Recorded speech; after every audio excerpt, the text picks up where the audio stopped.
Skip and Skip X Embed X share close sports pulse.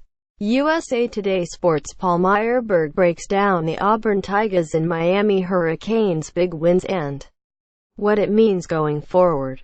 USA Today Sports. Ohio State Buckeyes quarterback J.T. Barrett. Photo. Aaron Doster. USA Today Sports. Saturday comes and goes, and then the real matchup begins.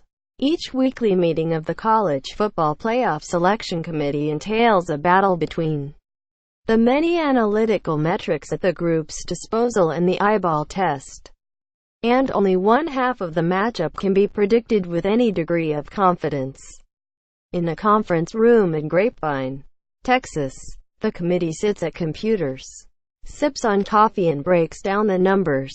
Strength of schedule, RSUM of wins, quality of losses, offensive and defensive production. But it isn't that simple. The poll era of college football's national championship was too easily influenced by human error.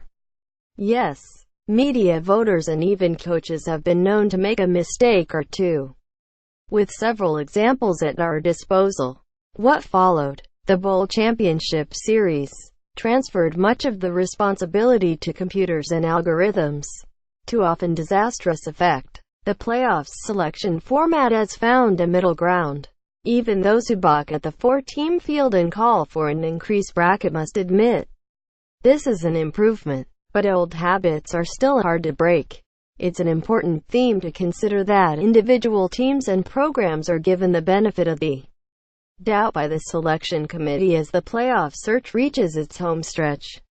With the final rankings just 3 weeks away. On one hand, the committee will have it easy should the status quo hold. On the other, the potential for one final blip of chaos could lead to a precarious situation involving as many as 9 teams from 4 major conferences. Begin with this week's rankings, released Tuesday evening, which stuck to the rough outline provided by the 2 major polls.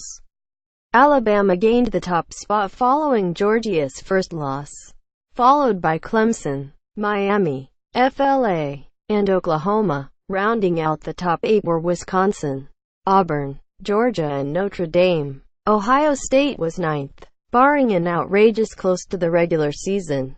The final 4-team field will come from this group. Lots of debate on teams 1 through 5 and where they went, said Playoff Selection Committee Chairman Kirby Hockett. We talked a lot about the Sooners' 3 wins against teams ranked in the top 13 of this week's rankings. It's the loss to Iowa State that did not allow Oklahoma to rank higher this week. Rankings. Alabama rises to No. 1, then Clemson, Miami, Oklahoma. Bowl projections. Oklahoma moves into college football playoff field.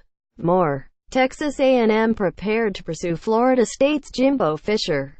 Now, it could be simple. Alabama beats Auburn in the Iron Bowl and then Georgia to win the Southeastern Conference Championship. Miami and Clemson win out through the end of November, and then one defeats the other in the Atlantic Coast Conference title game. Oklahoma and Wisconsin win out to place 4 Power 5 conference winners, all but the Pac-12 conference, into national semifinals, as the format was created to do. Don't bet on it. The nightmare scenario for the committee would entail a degree of messiness across each of those 4 major leagues, and from 2 in particular, the SEC and the Big Ten. It's in these 2 conferences that the committee's historic preference toward Alabama and Ohio State could add drama to an already contentious debate. Think about the scenarios.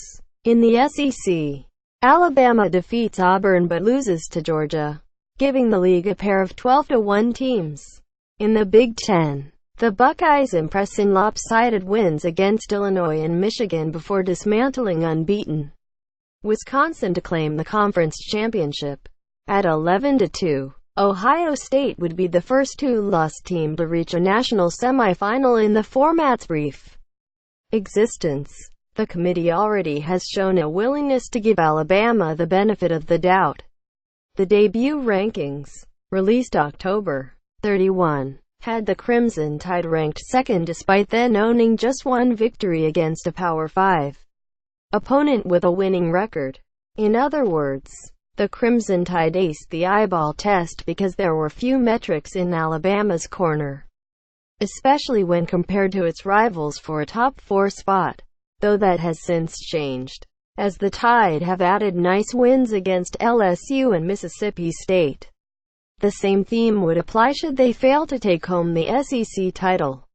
Alabama would be a strong contender for the top 4 because of the respect and admiration the committee pays college football's most dominant program. We already have seen this from Ohio State.